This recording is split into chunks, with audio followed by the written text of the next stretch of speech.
Good evening. It is time for Chapter 6 of Prince Caspian, called The People That Lived in Hiding.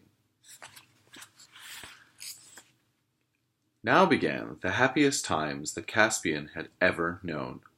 On a fine summer morning, when the dew lay on the grass, he set off with the badger and the two dwarfs, up through the forest to a high saddle in the mountains, and down their sunny southern slopes, where one looked across the green wolds of Archenland.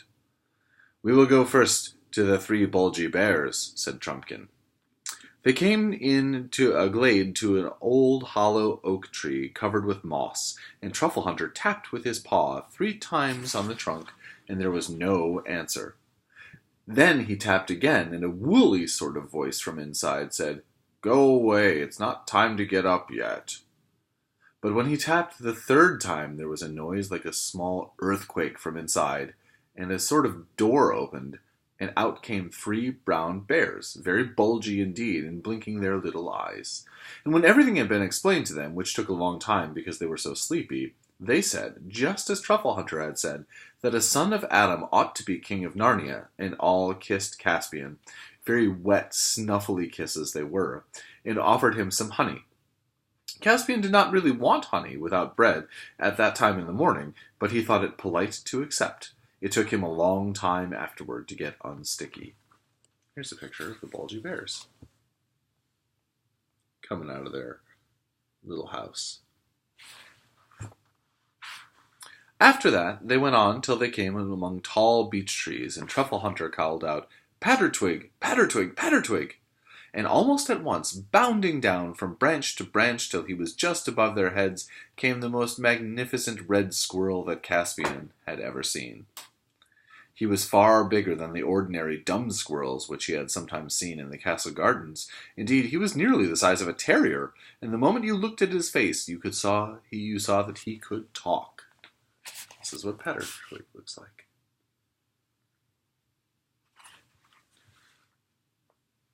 Indeed, the difficulty was to get him to stop talking, for, like all squirrels, he was a chatterer. He welcomed Caspian at once, and asked if he would like a nut, and Caspian said thanks he would. But as Pattertwig went bounding away to fetch it, Truffle Hunter whispered in Caspian's ear, "Don't look the other way. It's very bad manners among squirrels to watch anyone going to his store, or to look as if you wanted to know where it was." Then Pattertwig came back with the nut, and Caspian ate it, and after that Pattertwig asked if he could take any messages to other friends. "For I can go nearly everywhere without setting foot to ground," he said. Truffle Hunter and the dwarfs thought this a very good idea, and gave Pattertwig messages to all sorts of people with queer names, telling them all to come to a feast and council on Dancing Lawn at midnight 3 nights ahead. "And you'd better tell the 3 bulgies, too," added Trumpkin. "We forgot to mention it to them." Their next visit was to the 7 brothers of Shuddering Wood. Trumpkin led the way back to the saddle, and then down eastward on the northern slope of the mountains till they came to a very solemn place among rocks and fir trees. They went very quietly, and presently Caspian could feel the ground shake under his feet as if someone were hammering down below. Trumpkin went to a flat stone about the size of the top of a water butt, and stamped on it with his foot. After a long pause, it was moved away by someone or something underneath, and there was a dark, round hole with a good deal of heat and steam coming out of it, and in the middle of the hole the head of a dwarf very like Trumpkin himself. There was a long talk here, and the dwarf seemed more suspicious than the squirrel or the bulgy bears had been, but in the end the whole party were invited to come down. Caspian found himself descending a dark stairway into the earth, but when he came to the bottom he saw firelight. It was the light of a furnace. The whole place was a smithy. A subterranean stream ran past on one side of it. 2 dwarfs were at the bellows, another was holding a piece of red-hot metal on the anvil with a pair of tongs, a 4th was hammering it, and 2, wiping their horny little hands on a greasy cloth, were coming forward to meet the visitors. It took some time to satisfy them that Caspian was a friend and not an enemy, but when they did, they all cried, "Long live the king!" and their gifts were noble. Mail shirts and helmets and swords for Caspian and Trumpkin and Knickerbrick. The badger could have had the same if he had liked, but he said he was a beast, he was, and if his claws and teeth could not keep his skin whole, then it wasn't worth keeping. The workmanship of the arms was far finer than any Caspian had ever seen, and he gladly accepted the dwarf-made sword instead of his own, which looked in comparison as feeble as a toy and as clumsy as a stick.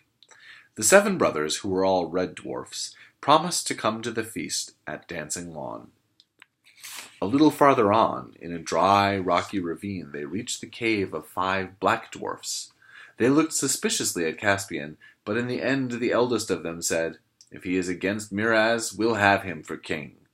And the next oldest said, "Shall we go farther up for you, up to the crags? There's an ogre or 2 and a hag that we could introduce you to up there." "Certainly not," said Caspian. "I should think not, indeed," said Truffle Hunter. "We want none of that sort on our side." Knickerbrick disagreed with this, but Trumpkin and the badger overruled him. It gave Caspian a shock to realize that the horrible creatures out of the old stories, as well as the nice ones, had some descendants in Narnia still. "We should not have Aslan for a friend if we brought in that rabble," said Truffle Hunter as they came away from the cave of the black dwarfs. "Oh, Aslan," said Trumpkin, cheerily but contemptuously. "What matters much more is that you wouldn't have me." "Do you believe in Aslan?" said Caspian to Knickerbrick. "I'll believe in anyone or anything," said Knickerbrick. "That'll batter these cursed Telmarine barbarians to pieces or drive them out of Narnia. Anyone or anything, Aslan or the White Witch, do you understand?" "Silence, silence," said Truffle Hunter. "You do not know what you are saying. She was a worse enemy than Miraz and all his race." "Not to dwarfs she wasn't," said Knickerbrick. Their next visit was a pleasanter one. As they came lower down, the mountains opened out into a great glen or wooded gorge with a swift river running at the bottom. The open places near the river's edge were a mass of foxgloves and wild roses, and the air was buzzing with bees. Here Truffle Hunter called again, "Glenstorm! Glenstorm!" And after a pause, Caspian heard the sound of hoofs. It grew louder till the valley trembled, and at last, breaking and trampling the thickets, there came in sight the noblest creatures that Caspian had yet seen, the great centaur Glenstorm and his 3 sons. His flanks were glossy chestnut, and the beard that covered his broad chest was golden red. He was a prophet and a stargazer, and knew what they had come about. "Long live the king!" he cried. "I and my sons are ready for war. When is the battle to be joined?" Up till now, neither Caspian nor the others had really been thinking of a war. They had some vague idea, perhaps, of an occasional raid on some human farmstead, or of attacking a party of hunters who had ventured too far into these southern wilds. But, in the main, they had thought only of living to themselves in the woods and caves and building up an attempt at old Narnia in hiding. As soon as Glenstorm had spoken, everyone felt much more serious. "Do you mean a real war to drive Miraz out of Narnia?" asked Caspian. "What else?" said the centaur. "Why else does your majesty go clad in mail and girt with sword?" "Is it possible, Glenstorm?" said the badger. "The time is ripe," said Glenstorm. "I watch the skies, badger, for it is mine to watch, as it is yours to remember. Tarva and Alambil have met in the halls of high heaven, and on earth a son of Adam has once more arisen to rule and name the creatures. The hour has struck. Our council at the Dancing Lawn must be a council of war." He spoke in such a voice that neither Caspian nor the others hesitated for a moment. It now seemed to them quite possible that they might win a war, and quite certain that they must wage one. As it was now past the middle of the day, they rested with the centaurs and ate such food as the centaurs provided, cakes of oaten meal and apples and herbs and wine and cheese. The next place they were to visit was quite near at hand, but they had to go a long way round in order to avoid a region in which men lived. It was well into the afternoon before they found themselves in level fields, warm between hedgerows. There Truffle Hunter called at the mouth of a little hole in a green bank, and out popped the last thing Caspian expected, a talking mouse. He was, of course, bigger than a common mouse, well over a foot high when he stood on his hind legs, and with ears nearly as long as, though still broader than, a rabbit's. His name was Reepicheep, and he was a gay and martial mouse. He wore a tiny little rapier at his side, and twirled his long whiskers as if they were a mustache. "There are 12 of us, sire," he said with a dashing and graceful bow, "and I place all the resources of my people unreservedly at your majesty's disposal." And this is what Reepicheep looks like.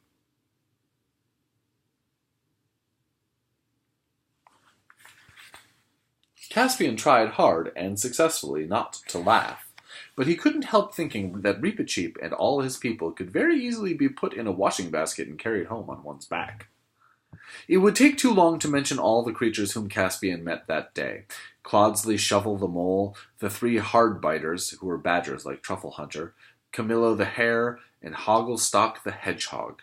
They rested at last beside a well at the edge of a wide and level circle of grass, bordered with tall elms which now threw long shadows across it, for the sun was setting, the daisies closing, and the rooks flying home to bed. Here they supped on food that they had brought with them, and Trumpkin lit his pipe. Knickerbrick was not a smoker. "Now," said the Badger, "if only we could wake the spirits of these trees and this well, we should have done a good day's work." "Can't we?" said Caspian. "No," said Truffle Hunter. "We have no power over them.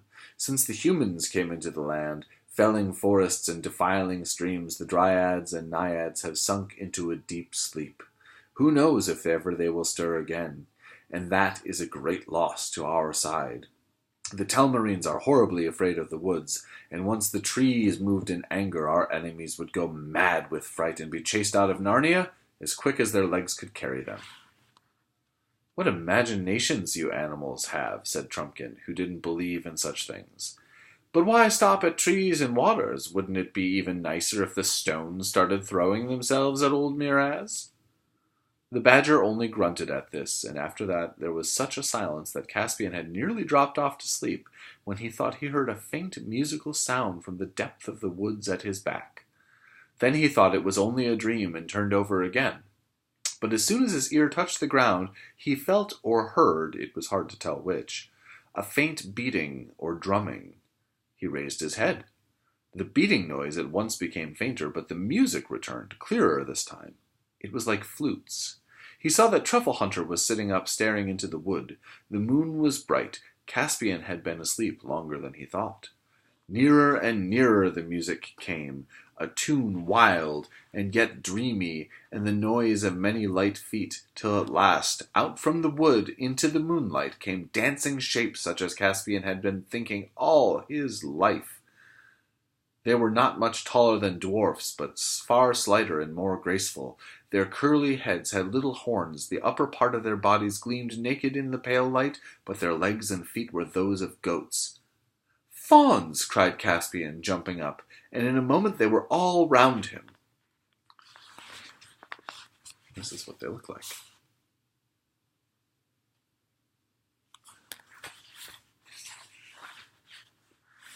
And in a moment they were all round him.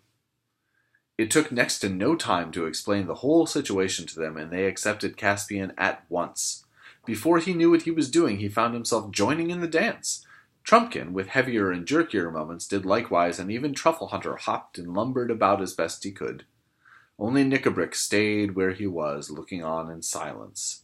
The fawns footed it all round Caspian to their reedy pipes. Their strange faces, which seemed mournful and merry all at once, looked into his. Dozens of fawns, Mentius and Obentinus, and Dumbness, Volans, Voltinus, Gerbius, Nemeanus, Nausus, and Oskans. Pattertwig had sent them all. When Caspian awoke the next morning, he could hardly believe that it had not been all a dream, but the grass was covered with little cloven hoofmarks. And that's the end of Chapter 6. Chapter 7 will be called Old Narnia in Danger. Ooh, gotta watch out for that.